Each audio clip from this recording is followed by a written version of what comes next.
Next concept outcome and sample space है। इस video में हम यह सीखेंगे कि आउटकम एंड सैंपल स्पेस क्या होते हैं। इसे हम एक एग्जाम्पल से समझते हैं। माना हमारे पास एक डाई है। जब हम इसे रोल या थ्रो करते हैं तो हमें पॉसिबल रिजल्ट 1 से 6 तक का कोई एक नंबर मिलेगा। अब आउटकम किसे कहते हैं? रैंडम एक्सपेरिमेंट के एक पॉसिबल रिजल्ट को उस रैंडम एक्सपेरिमेंट का आउटकम कहते हैं। हम जानते हैं कि एक डाई को थ्रो करने पर ये सभी पॉसिबल रिजल्ट्स होते हैं, तो ये सभी इस रैंडम एक्सपेरिमेंट के आउटकम्स कहलाते हैं। अब यदि हम सैंपल स्पेस की बात करें तो रैंडम एक्सपेरिमेंट के सभी पॉसिबल आउटकम्स के सेट को उस रैंडम एक्सपेरिमेंट का सैंपल स्पेस कहते हैं। डाई को थ्रो करने के रैंडम एक्सपेरिमेंट में पॉसिबल आउटकम्स का सेट कुछ इस प्रकार का होगा। तब यह सेट इस रैंडम एक्सपेरिमेंट का सैंपल स्पेस होगा।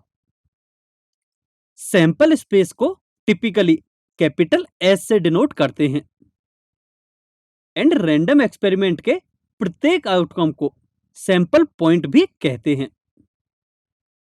अब यदि हम कॉइन की बात करें तो जब हम कॉइन को टॉस करते हैं तो पॉसिबल रिजल्ट्स में हमें हेड या फिर टेल मिलता है।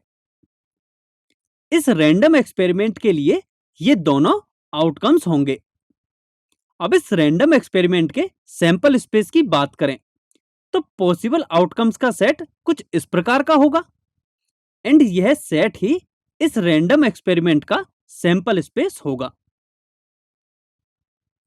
अब यदि हम प्लेइंग कार्ड्स के लिए देखें तो प्लेइंग कार्ड्स में टोटल 52 कार्ड्स होते हैं, तो इसके सैंपल स्पेस में टोटल 52 एलिमेंट्स होंगे।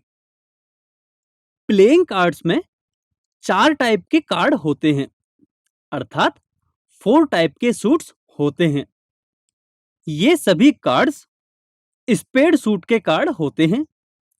ये सभी कार्ड हर्ट्स सूट के कार्ड होते हैं एंड ये सभी कार्ड डायमंड सूट के कार्ड होते हैं एंड लास्ट ये सभी कार्ड्स क्लब सूट के कार्ड्स होते हैं।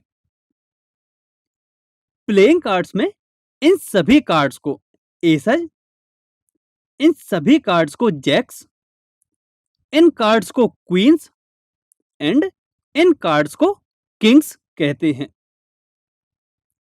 एंड इन सभी कार्ड्स को एक साथ फेस कार्ड भी कहते हैं।